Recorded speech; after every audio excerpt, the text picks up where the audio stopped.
Hi, in this session I would like to share some thoughts on impotence. And what brought this about was a client that I had yesterday who told me he was having an issue, or a lack thereof as the case may be. And so we took a look at his meds, and some of the meds that he's taking are part of the problem. And there are some medications that will affect a man's ability to have an erection. And from that point of view, I'll take you to a different perspective. And I would call this part of a setup.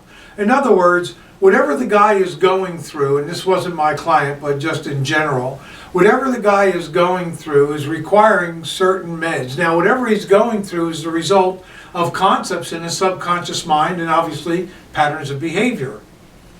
And on some levels, it's tied into his expression.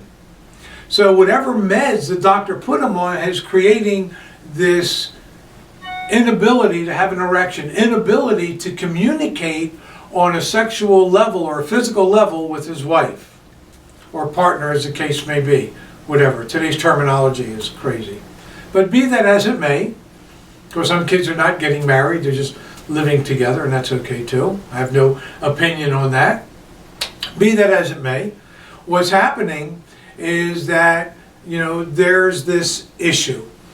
So we spoke a little bit, and of course, if you're going to work with me, you need to be prepared, and he was, for the emotional component.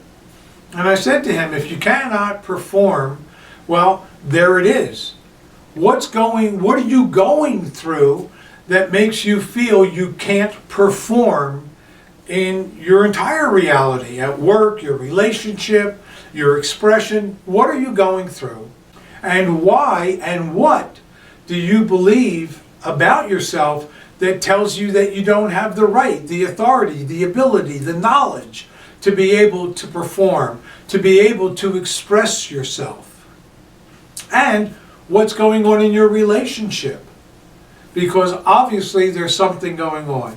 So if you happen to be a guy and you're, in a situation, or your wife is listening, and, because she too may be, wanting you to be able to express and communicate, not only on a physical level, but also an emotional level and a verbal level. What are you going through? Discuss it with each other.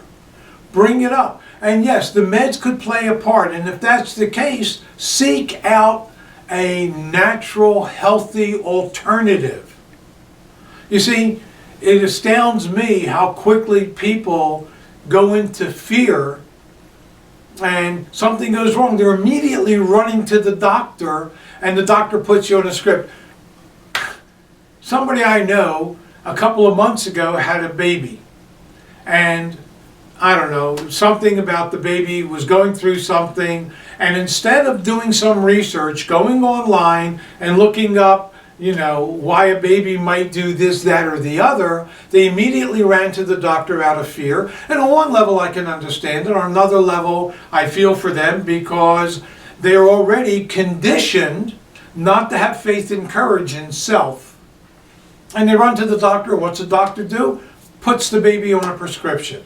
Already, at 3 months old, the child is already on a medication. Crazy. So sometimes physicians do some really stupid stuff. And of course, we don't know any better. And so if you're into that system, yeah, you go along with the program. Take your health. Look, no one cares for you like you should care for you. Your wife, your husband, they want the best for you as well, just like you want the best for your children. Stop thinking pharmaceutical and start thinking nourishment, because there's only two reasons you get sick: what you eat, what you think. Universal teaching: what is within will manifest without. This is the without as well. This is the without. So, stinking thinking, you're going to have a stinky body. Okay? Life is simple when you understand it. And the most important thing to understand, is your mind and how it works and what's in your subconscious so that you can gain control over it. To that end, check out CUTAteachings.org. All of my work there is free. The books are free. Download, read, go. Disease Symbology Handbook. That will help you understand constipation, diarrhea, any kind of a physical thing you're going through and what to do for it. Thanks for listening. I hope that stimulated some thinking, gave you some insight to some stuff, and I'll be talking again. Hopefully I'll see you at a lecture or something and we can talk. Until then, take care and God bless you.